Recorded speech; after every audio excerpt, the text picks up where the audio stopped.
Bonjour à tous, je suis Bertrand Zwiderski, je suis en charge de la RSE pour le groupe Carrefour. Alors, comment l'enjeu sociétal est pris en compte dans les entreprises et aussi chez Carrefour? D'abord, on passe d'une période que j'ai connue, hein, où l'enjeu sociétal était un enjeu un peu annexe. On pouvait faire des projets sur l'environnement, des projets sociaux.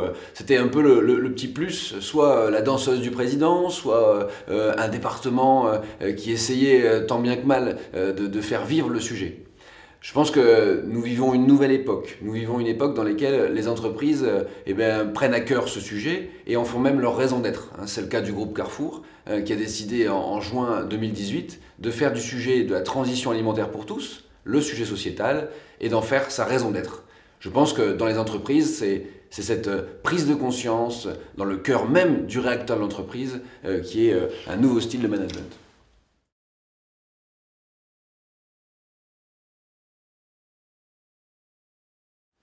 Alors, comment l'ensemble des enjeux sociétaux mondiaux, qui sont représentés par ce qu'on appelle les ODD, rentrent dans les entreprises? En fin de compte, il y a les ODD portés par l'ONU, mais il y a surtout un mouvement mondial qui est incontestable. Jamais on a vu une vague aussi forte contre le plastique. Jamais on a vu une mobilisation aussi forte des jeunes pour le climat. En fait, c'est comme si une société complète était en train de bouger, était en train de modifier ses habitudes. Donc aujourd'hui, nous sommes face à un mouvement sans précédent, un mouvement global auquel les entreprises doivent répondre.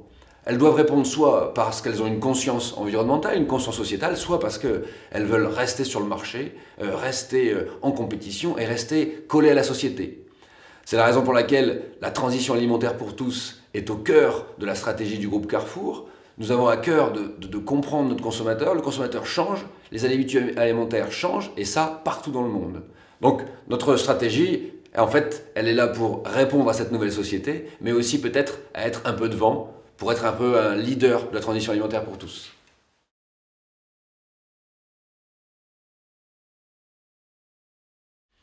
Alors, aujourd'hui, il y a beaucoup de formes de travail, de façons de répondre à cette demande sociétale.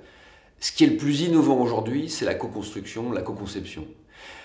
Cette nouvelle façon de concevoir des projets, faire des projets avec les consommateurs, le projet C'est qui le patron est une bonne illustration, faire des projets avec l'ensemble des partenaires. Est-ce que l'on peut travailler avec d'autres distributeurs, d'autres industriels à trouver de nouvelles idées? Aujourd'hui, nous n'avons plus le choix. Une entreprise seule ne peut pas trouver la solution, ne peut pas être la solution. L'entreprise doit s'ouvrir, doit être ouverte sur les parties prenantes, ouverte sur les ONG, sur ses consommateurs, sur les distributeurs, sur le consommateur final pour trouver la bonne solution. La compétition, cette compétition, elle peut être très positive. Je dirais même qu'une compétition positive, ce serait une compétition qui fait que, on est tous en train de chercher la meilleure solution pour répondre à la société. La compétition positive, elle serait peut-être le nouveau moteur d'une meilleure réponse à l'ambition sociétale des entreprises. Donc compétition positive est la nouvelle forme de co-construction.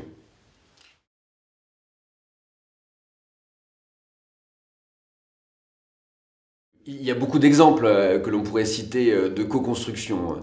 En tout cas, le sujet sociétal est un sujet, est une mine d'idées, une mine incroyable d'innovation. Vous voyez sur l'œuf, on prend un œuf c'est classique. Mais une nouvelle société qui s'appelle Pool House a sorti l'œuf qui ne tue pas la poule. Elle part de deux concepts. D'abord, c'est qu'après 18 mois, une poule pondeuse doit être tuée. Elle doit pouvoir être consommée. Elle n'est pas consommable en poule au pot, elle doit être éliminée, on doit trouver une nouvelle solution, elle n'existe pas aujourd'hui. Ensuite, pour faire une poule pondeuse, un mâle est aussi sorti de l'œuf. Et ce mâle, vous imaginez la quantité qui doit être éliminée pour qu'on puisse avoir des poules pondeuses. Et bien, une société a créé une innovation qui permet d'identifier dans l'œuf si le poussin sera un mâle ou une femelle et ne garder que les femelles. C'est l'innovation de cette petite boîte. Donc nous, Carrefour, notre travail, c'est de mettre cette boîte en vente, de l'expliquer aux consommateurs et de faire que ce projet existe. L'innovation existe et peut-être que le projet, comme pour C'est qui le patron, arrivera à transformer le marché. C'est qui le patron a transformé le prix du lait en France. Peut-être que Pool House, avec les œufs qui ne tuent pas la poule, va transformer aussi de nouveaux modes d'élevage.